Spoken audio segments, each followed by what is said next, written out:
Starting on our journey, and as you will observe, this is the classical Bellamy long. It's really long.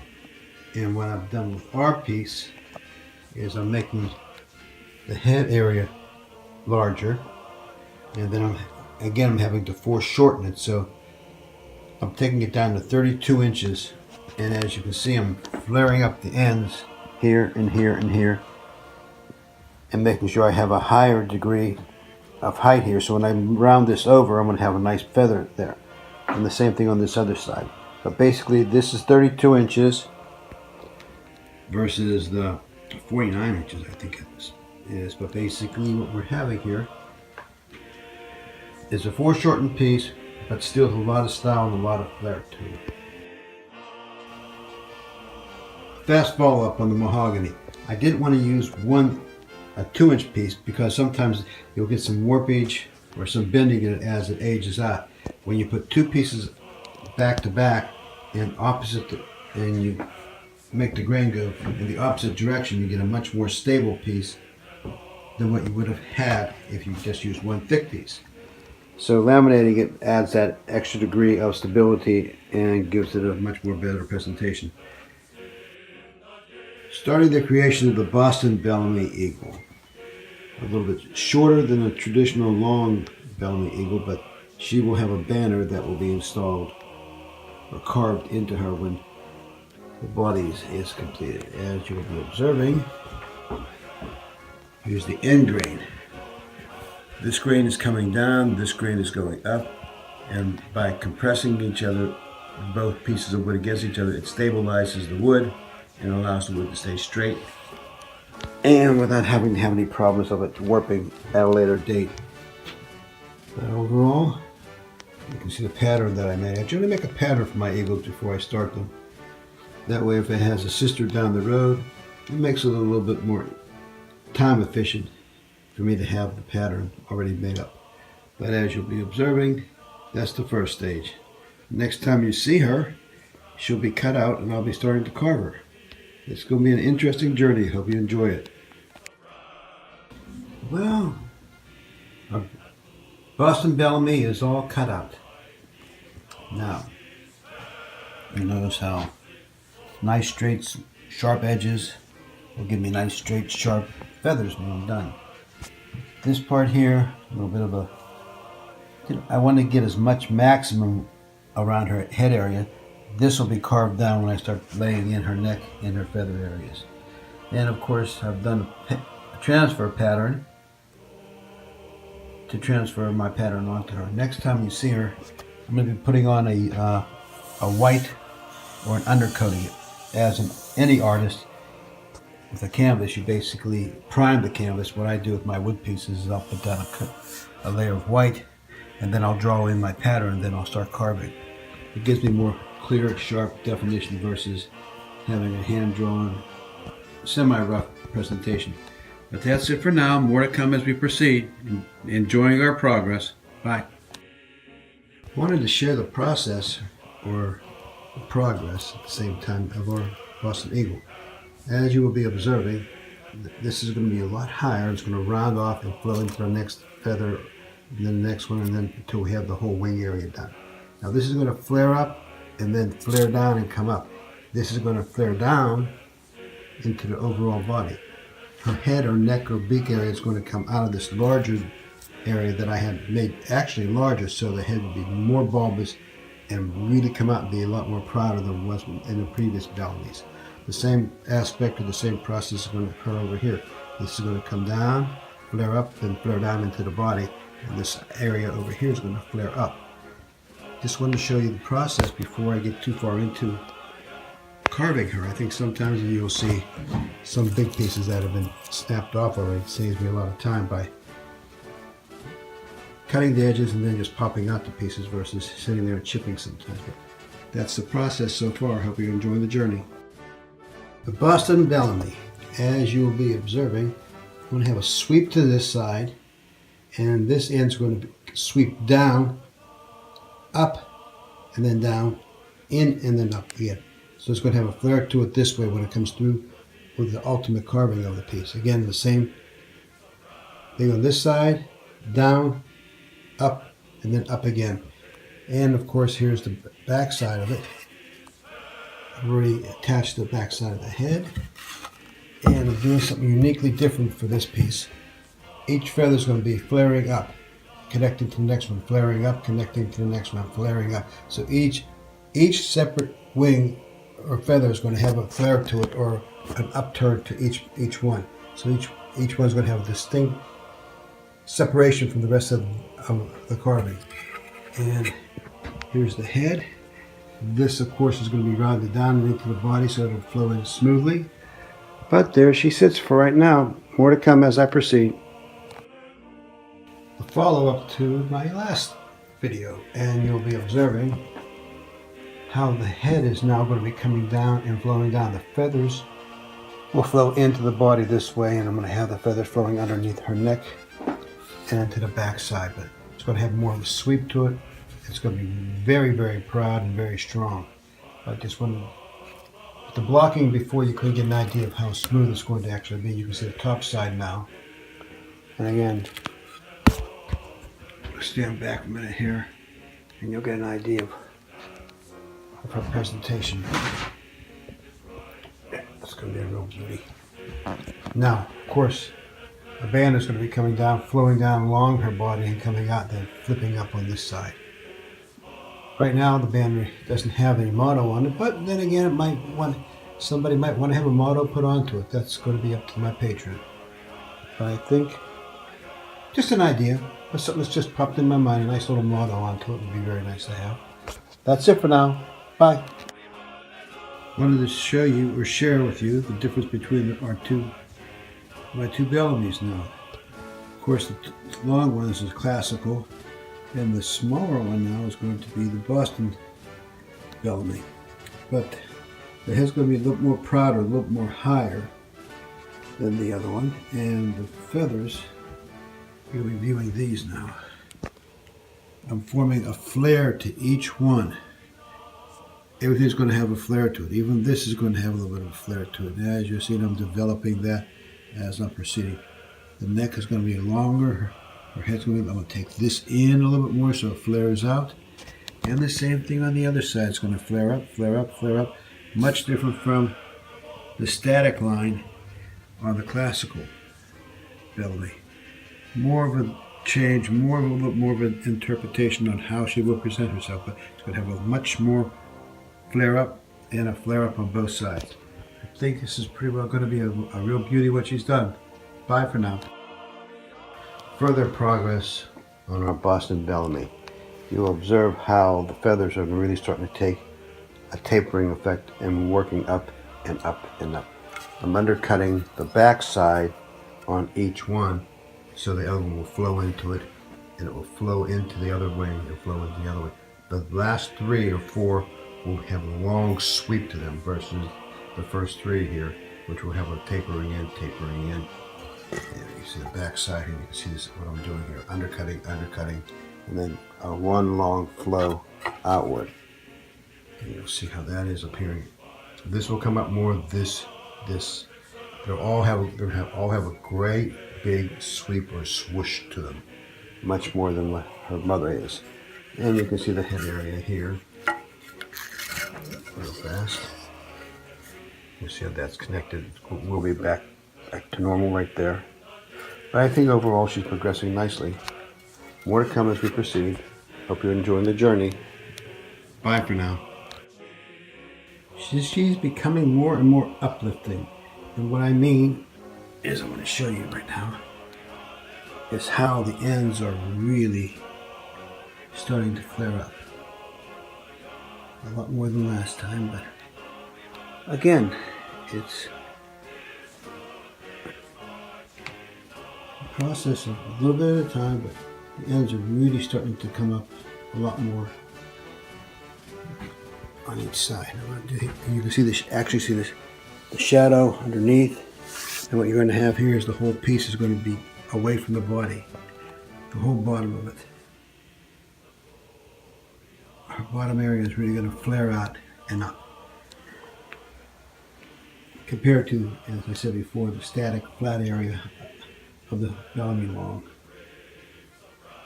Just another step along with the process, wanted to share. I think it's important that you see the process as much as the finished product again. Or in this case, carving. The journey sometimes can be a little bit, how could I say this?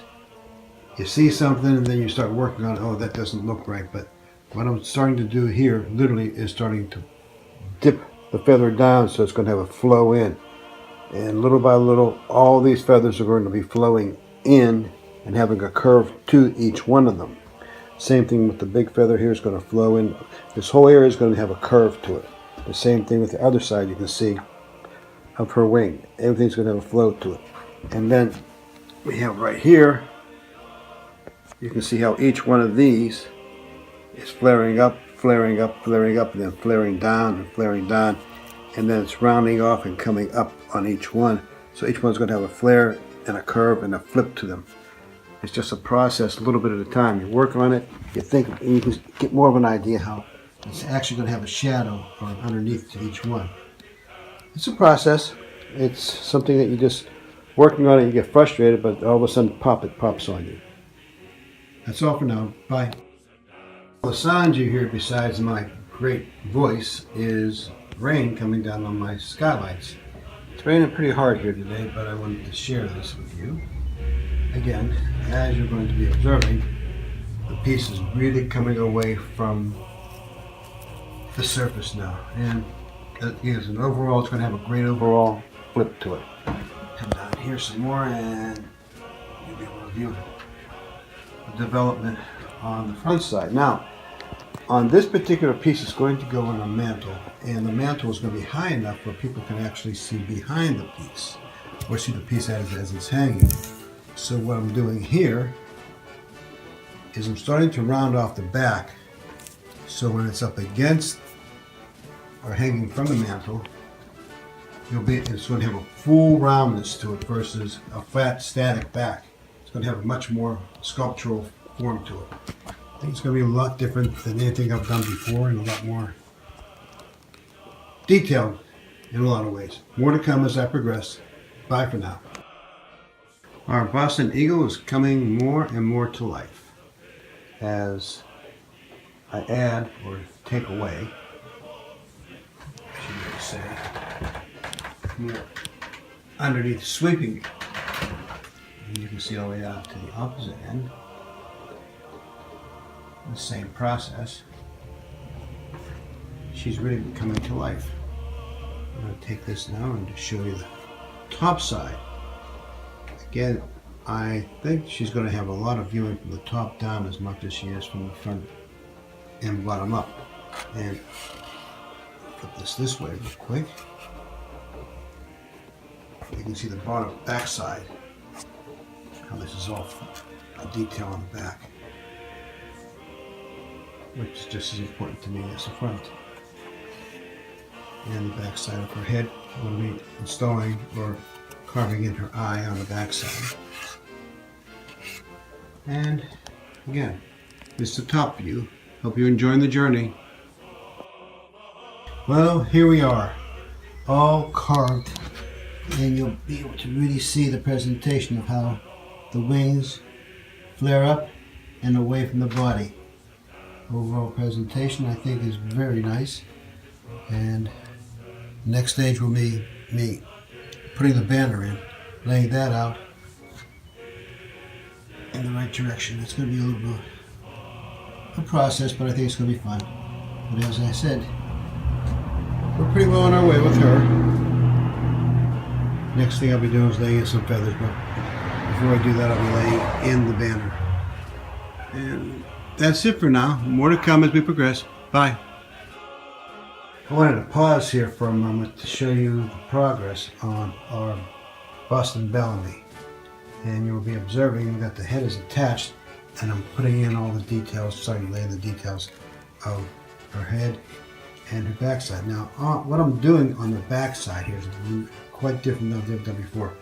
I've actually rounded off this part so it's going to flow back into the piece, and it's all going to have a curve to the whole back side of the wing. And you can see the feathers starting to flow down. but it's going to be a completely different presentation as far as when it's up on the wall. You ought to be able to have a visual aspect of clearance underneath the whole piece, which I've done before, especially for a Bellamy. 95% of the time you'll see it very flat on a flat surface, but as you're going to be observing here, everything is flowing up, around, and over. She's going to be a quite unique piece when she's done, and once the banner is installed. It's going to be quite nice to see when she's finished. That's all for now. More updates to come.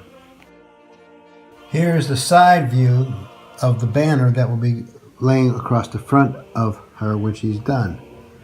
What I did is I scribed on along the body, making a template of how it's going to fit onto her.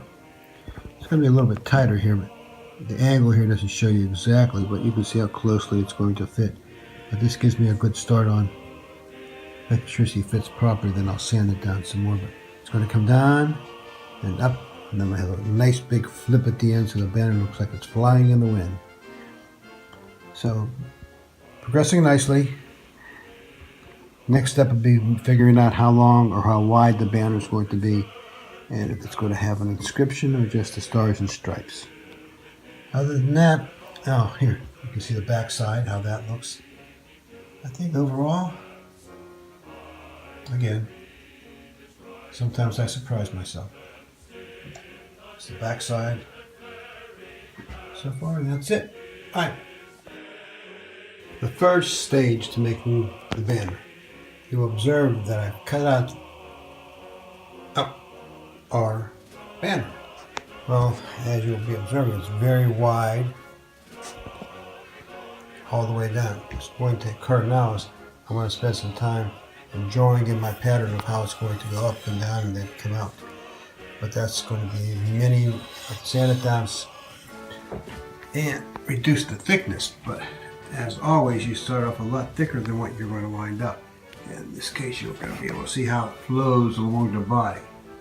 And then it gives me that nice little flip at the end, so it's going to have a dimensionality that I haven't had in a lot of my pieces before.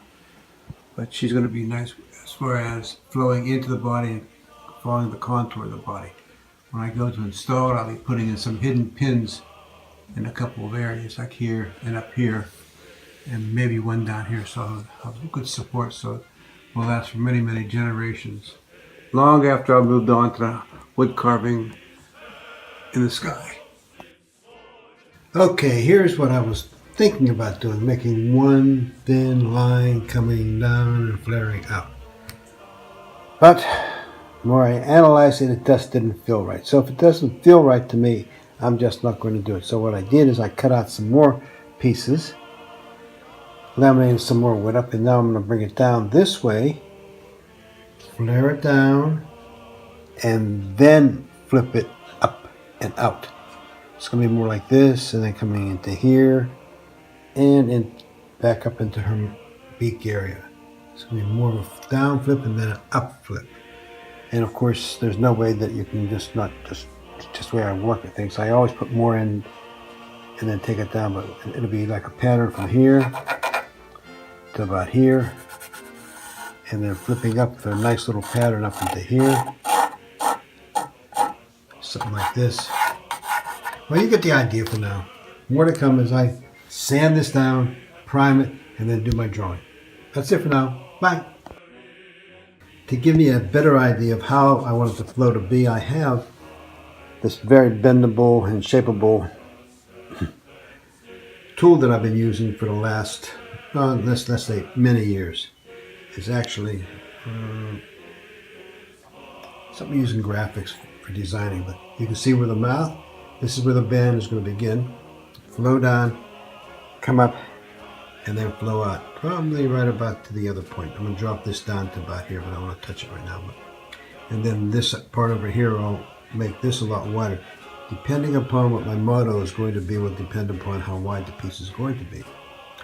A lot of that has to do with it, but I'm going to have a nice flow down, and then up, and then over, so it's really going to have a dramatic, and then up at the end. Much more snap to it than what I would have had previously, but I'm sure you're getting the idea of how she's going to be presented. Let me see, let's see if I can do this a little bit. Yeah, now you got it. Now we're in business. Well, that's it for now.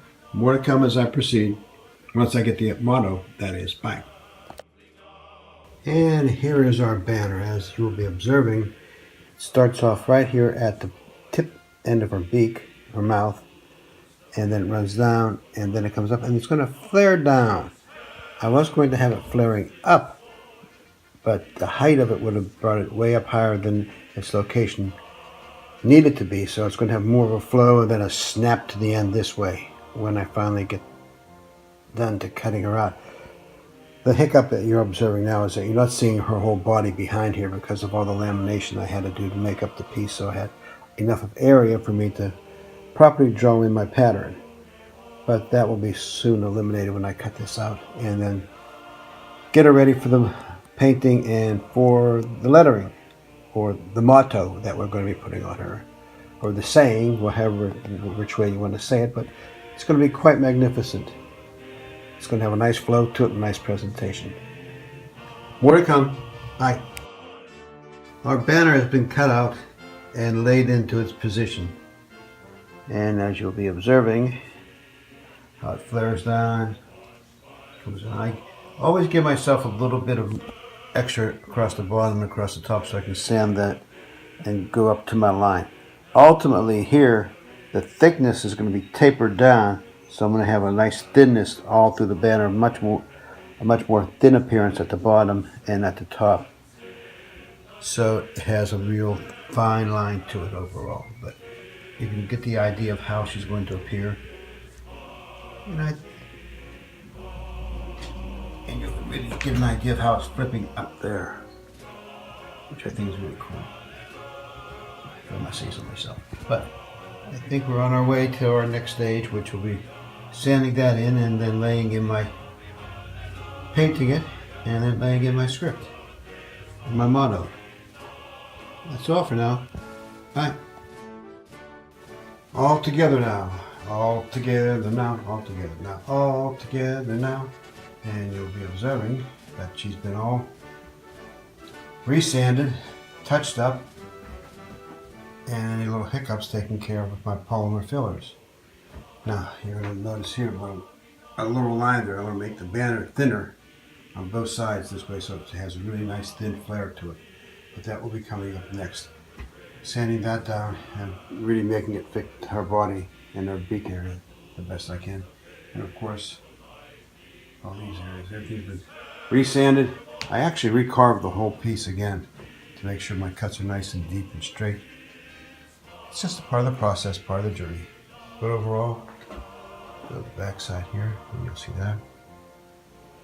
Hope you enjoy the journey. It's been fun so far, more to come.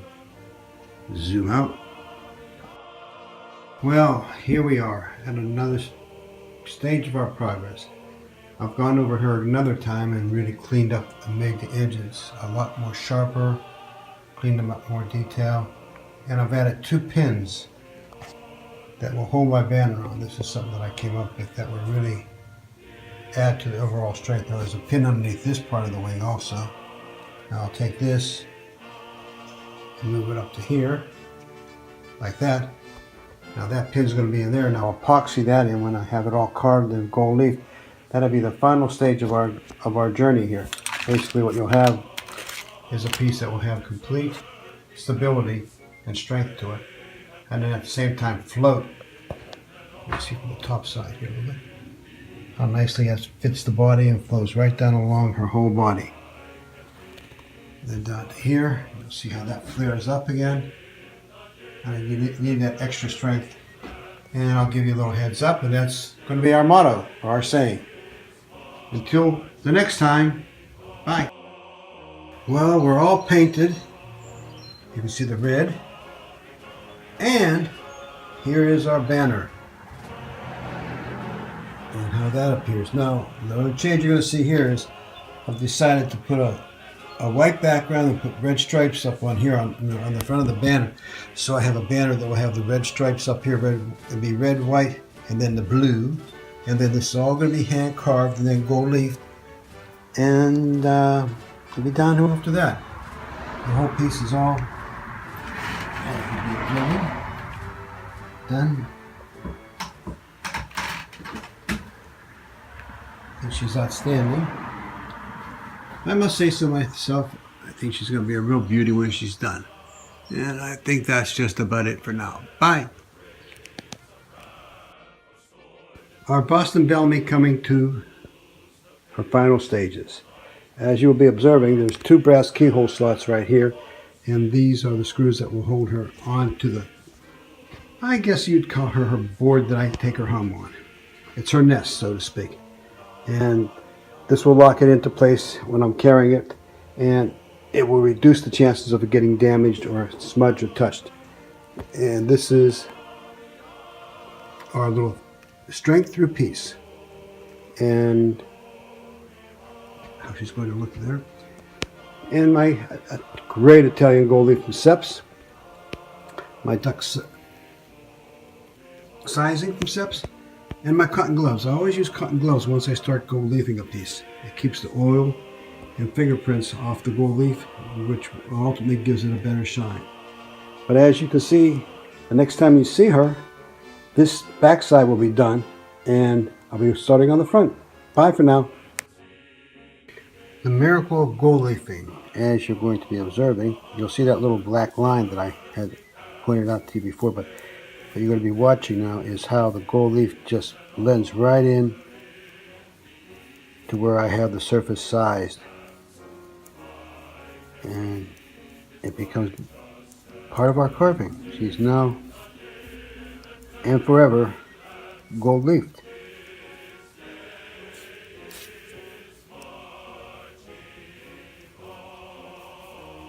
Carefully rubbing it in so you don't rub it off too much, but basically you're getting that concept of how it goes. This side. That just blends right into the surface. And how it's disappearing. Truly amazing. No matter how many times I do this.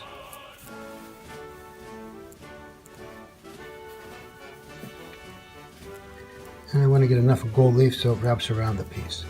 That's all for now. More to come as she progresses. And here is my presentation on the back side. You can see a couple of spots here. I'll wipe that down, but mostly it's clear and clean. We've got a few what they call Hollywoods. That's where you can see the red showing through a little bit right there. I'll be touching that up. And this is the back side of her head. And that came out really nice. A few little touch-ups here. We'll do the touch-ups, and then she'll be getting put right side up and then being attached to her nest for carrying home. And what I've done differently here, I'm going over here now, is I've decided to make the end here, let me get my finger here, right along here, that's red. So it's going to be red, white, red, white, red. So it's going to be, the whole band is going to have a whole red and white to it. Then we'll go down into the rest of it. Once I get that done, then I will proceed to go leafing it. But this is our next stage of our journey, and I think she's coming along nicely. More to come. Turn out the lights. The party's almost over, and as you will be observing, our Boston Bellamy is all gold leaf. And here is our banner with the red, white, red, and then the red again, beginning in the blue, and then straight through peace. Yeah, I think that came out quite nicely. Difficulty was the ends. Sometimes they're so small, so delicate. You had to be really careful in taking off my mask. But overall, she's ready to be made whole and finalized again. And you'll see the 2 pins that I'll be using right there. I'm going to hold her onto the surface permanently for as long as she will be existing, hopefully, a long time after I'm passed on. And I just want to say again how great this Seps gold leaf is. I just can't get over how well it covers, and the paint is absolutely gorgeous too. That's it for now. Bye. It's all together now, and as you'll be observing, the banner how it flows down her body, up, over, and down. This is going to be a side view, and you can see how it flares up at the end. And her wings, the bottom wings all flare up. There's a nice flare to those. And all the wings have a much more of a flare to them than the traditional Bellamy, and her presentation really came out great. Gold leafing, the painting, the products, the Hollandaise paint, and the Seps paint, Seps gold leaf. Well, all I can say is, as Steve Jobs always said, the journey is the reward. In this case, the reward is going to be a very nice piece for our Boston Bellamy. I hope you've all enjoyed the journey. Thank you. You can see how she has a completely distinctive flow to her versus the traditional Bellamy. Flow up. The gold on here is fantastic. I found a new company that supplies my gold leaf for me and my sizing, and it's made a big difference in the quality of my presentation. Other than that, I hope you've enjoyed the journey on this one.